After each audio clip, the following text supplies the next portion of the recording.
Hello everyone, আসসালামু আলাইকুম। কেমন আছেন সবাই? আশা করছি অনেক বেশি ভালো আছেন। আজকে ইলিশ মাছ দিয়েই দুইটা রেসিপি তৈরি করা হয়েছে, তারই শর্ট একটা ভিডিও আমি আপনাদের সাথে শেয়ার করব।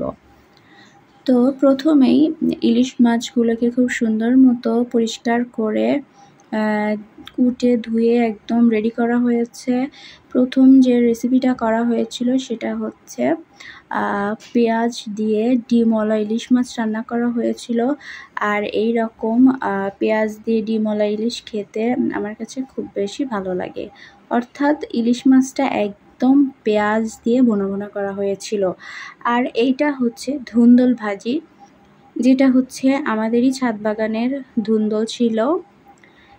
এরপরে আলু দিয়ে ইলিশ মাছের দ্বিতীয় রেসিপিটা করা হয়েছিল। ইলিশ মাছ যে কোনো সবজি দিয়ে রান্না করলেই কিন্তু অনেক বেশি মজা লাগে।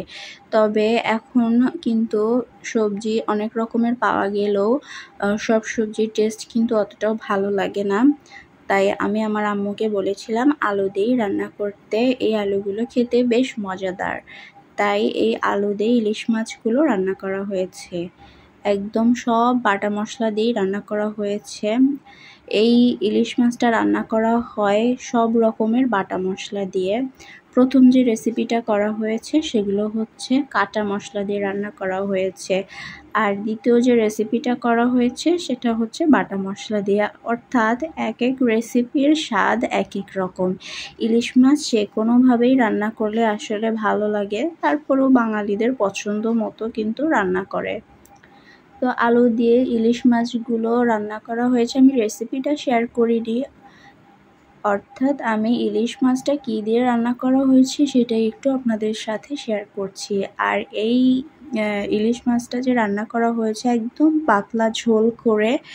প্রথম যে রেসিপিটা করা হয়েছিল সেটা কিন্তু একদম ভুনা করা হয়েছে, আর দ্বিতীয় যে রেসিপিটা করা হয়েছে একদম পাতলা ঝোল করে। ইলিশ মাছের এরকম পাতলা ঝোল কিন্তু গরম ভাতের সাথে খেতে অনেক বেশি মজা লাগে। বললাম না, ইলিশ মাছ যে কোনোভাবে রান্না করলেই অনেক বেশি টেস্টি লাগে। তো চলেন আমি দুপুরে কী দিয়ে ভাত খেয়েছি সেটাও আমি আপনাদের সাথে শেয়ার করছি। আজকে সব কিছুই ছিল অনেক সিম্পল, কিন্তু খেতে ছিল ভীষণই মজাদার। তো প্রথমেই আমি খেয়েছিলাম আমাদেরই বাগান বাড়ির পুঁই শাক ভাজি দিয়ে। আমাদের বাগান বাড়ি থেকে পুঁই শাক তোলা হয়েছিল, সেটাই ভাজি করা হয়েছে। তারপরে খেয়েছিলাম একটা সবজি ভাজি দিয়ে।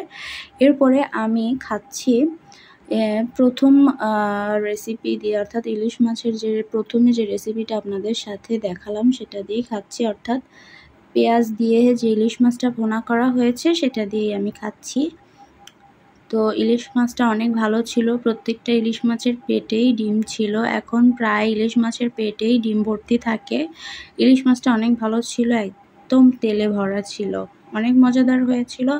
এরপরে আমি বিকালবেলা খেয়েছিলাম দেশীয় সব খাবার দাবার। দেশীয় আমাদের এখন সিজনাল সব কিছু ফল ফলসি বাজারে প্রচুর উঠেছে। প্রথমে যে কলা, এটাকে সাগর কলা বলে, তারপরে খেয়েছিলাম